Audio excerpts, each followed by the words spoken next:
Everyone, এখন বাজে 9টা বাজার 20 মিনিট বাকি।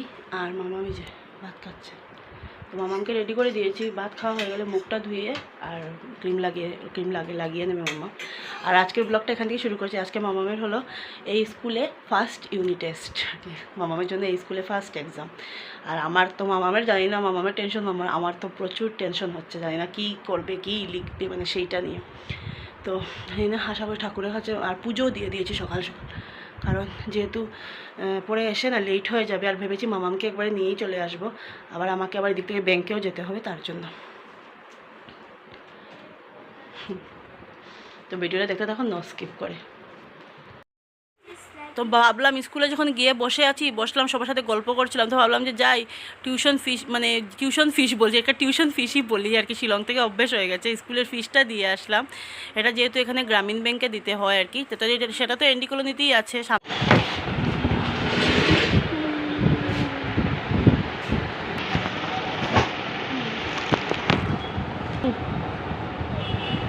আর মিনিমাম কয়টা হয়ে লাগবো?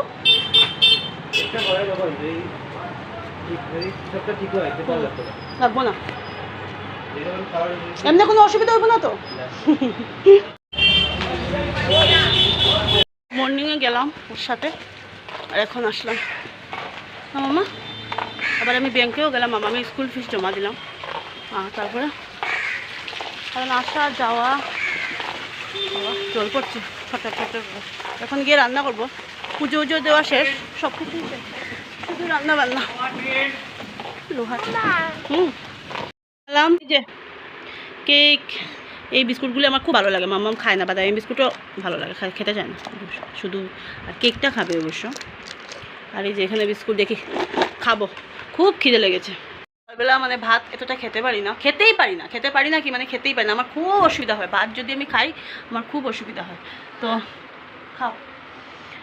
তো চা খেয়ে গিয়েছিলাম, চা 3টে আর কি, বিস্কুট, বাদামি বিস্কুট যে কালকে দেখিয়েছিলাম কি না জানি না, মনেও পড়ে না। তো ওগুলো 2টো খেয়ে গিয়ে 3টে বলছি, সরি, মোটা আছে 3টে। কিন্তু এখন যা খিদে পেয়েছে বলা পেলে। মামা ওয়াটার বোতলটা না, তো মামার ওয়াটার বোতলটা না। আর ওটার মধ্যে গ্লুকন-ডি গুলে রেখে গিয়েছিলাম, ভাবলাম যে না এটাই খাবো সারাটা দিন। আর স্কুলে নিয়ে যাওয়ার কথা, যে নিয়ে নিই স্কুলে, কারণ বুঝতেই পারছো জল খেলে আবার প্রবলেম আছে। তো ভালো লাগে না আমার এগুলো বাইরে জিনিস। এই যে অরেঞ্জ গ্লুকন-ডি মিলিয়ে। আর এখন খাবো, খেয়ে রান্না করবো। 5 মিনিট যদি না বসি ইম্পসিবল আমার দ্বারা। শিলং থাকতে আমি দুপুরবেলা রান্নাবান্নাটা অনেক কম করিনি একদম বলবো না, কিন্তু কম। বেশিরভাগই শিলংয়ে রাত্রিবেলা, আমি কেন সবাই বেশিরভাগ রাত্রিবেলায় রান্না করে, কারণ যেহেতু ওখানে নষ্ট হয় না থাকে। তো এখানে তো রাত্রি রান্নাটা পাট চুকে গেছে, এখন শুধু দিনের বেলায় রান্না। আর দুপুরবেলা রান্না করলে এখনও আমার কেন জানি না, মানে আমি কাজের একটা পাই না, যেমন রান্নাবান্না থাকলে না কাজের একটা থাকে না, সেটা আমি পাই না। তো দেখো তেল মানে আসছে, শোনা যাচ্ছে, যাই তরকারি হচ্ছে, এই যে ফেলে আসি, নাহলে আবার ফেলে আসি কি, মানে বস্তাটা গেটের সামনে রেখে দিলাম, নিয়ে যাবে, কিন্তু এখন রাখবো না, যদি না আসে না তাহলে আসার পারতাম। কোনো সময় ওইদিকে 2-3 করলেই আসে, এইদিকে আসেও না। বাসন আমরা যতই মাজি না কেন, বাসন শেষ নেই। রান্নার সাথে সাথে আমি কি করি, বাসনগুলো মেজে নিই, তারপরে জমিয়ে রাখলে না আমার আর গিয়ে ঢুকে, মানে মাজাটা আমার কেন জানি না এতটা অসহ্য লাগে। তো রান্নার সাথে সাথে মেজে নিলে দেখবে রান্নাটাও হয়ে গেল আর বাসন মাজাটাও হয়ে গেল, ওখানে দাঁড়িয়ে বা কী করব। এরকম করে কাজ করলে আমি দেখেছি কাজও হয়। আর যারা একা হাতে কাজ করে না, এরা আমি মনে করি এরকম করেই করে, তাহলে কাজ হয়ে যায়। আবার অনেকেরই আছে দেখবে, যেমন আছে না, যেমন না, আবার অনেকের তো ঘরে এরকমও থাকে, বাসন মাজার লোকও আছে বা কেউ ঘরেরও মেম্বার থাকে। তো এখন বর্মশাইয়ের সাথে কথা বলে, তোমরাও বলবে মোবাইলের সামনে বসে বক কেন করছে, স্পিকার অন করে ক্যামেরা অন করে রেখেছি, কথাও বলছি, আর এদিকেও কাপড়গুলো ভাঁজ করছে। কাপড়গুলো আজকে 2-3 দিন থেকে চেয়ারের মধ্যে শুধু গড়াচ্ছে, কিন্তু আমি আর গুছানো হচ্ছে না। এখন ভেবেছি যে না গুছিয়ে নিই, যাই হোক। আসলে কী হয় বলো তো বন্ধুরা, অনেক টায়ার্ড ফিল করি, কারণ দেখো মেয়েকে নিয়ে দৌড়াদৌড়ি, তারপরে ঘরের বাজার হাট সব কিছু। মানুষ দেখতেই বলবে না, দূর একজন মা মেয়ে কী আর খায়, কিন্তু না, A to Z সব কিছুই লাগে। আর দেখবে আমি এরকম পারিও না, যেমন দূর একবেলা আমি জল ঢেলে কাঁচা লঙ্কা দিয়ে নুন দিয়ে খেয়ে নেবো, হ্যাঁ একবেলা ভালো লাগবে খেয়ে নেবো, কিন্তু সব বেলা তো হবে না, যেহেতু মাম্মাম আছে।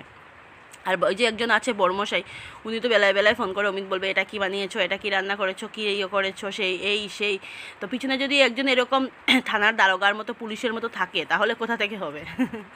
আর তো কি ওকে জানি কি বলছিলাম। আর আমি না সবসময় এরকমই কথা বলি, অনেকের আছে না যেমন একদম একদম ফুসফুস করে কথা বলে, বা আমাদের দুজনের কথাই এরকম, মানে হঠাৎ কথা বলতে বলতে কোন সময় যে ঝগড়া লেগে যায় সেটার কোনো ইয়ে নেই।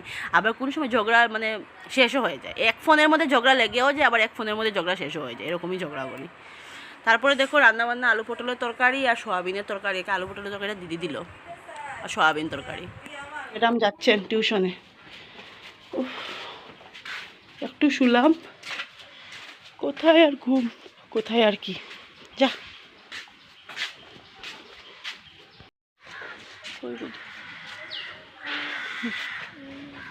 গদা গদা। দেখো এতটা রাস্তা আমি নিয়ে আসলাম, এখন যে গল্লিতে এসছে ওর ব্যাগ নেওয়া লাগে। ইস ইস কি দূর। আমার মামাম কিন্তু টিউশন যাওয়া, স্কুল যাওয়ার জন্য খুব এক্সাইটেড থাকে। কোথায় চলে গেছে, ওকে কোনোদিনও টিউশন স্কুলে যাওয়ার জন্য করতে হয়নি।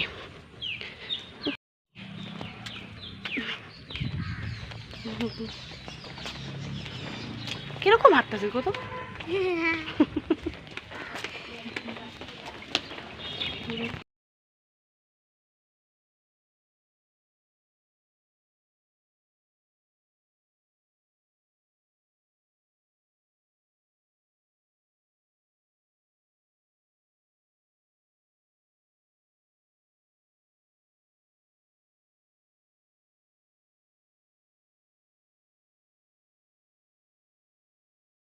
চলে কি মামা পাইনাপেল খেতে বারবার বলছে।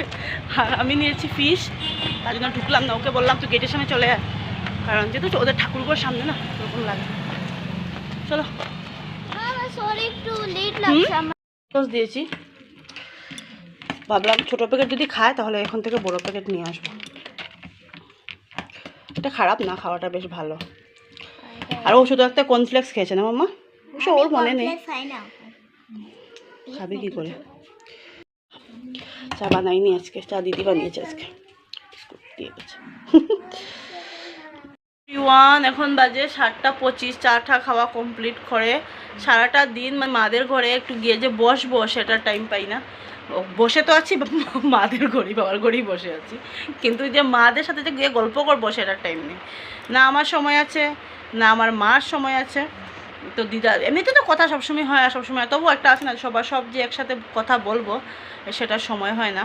আর এখন কয়েকটা দিন থেকে দিদিও আমাদের সাথেই আছে, মানে দিদিও আছে, কারণ দিদির নতুন করে কোয়ার্টারটা বানানো হচ্ছে, তার জন্য চলে যাবে কয়েকটা দিনের জন্য। তো সবাই যে একসাথে হয় যে গল্প করবো সেটারও টাইম নেই।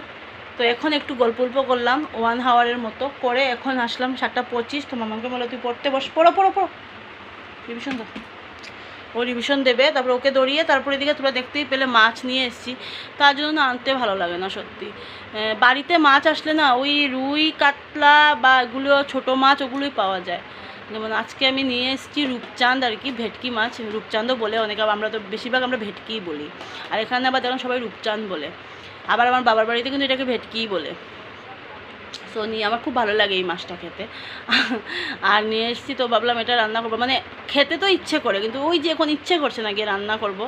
আর বাড়িতে মাছ আনলে তো ওই 1-2 জাত মাছই নিয়ে আসে সবসময়, মানে যেগুলো চলে এগুলো, ওরাও বা কী করবে। তো পরিয়ে তারপরে যাব, আবার ওই যে ঠাকুর দিতে হবে।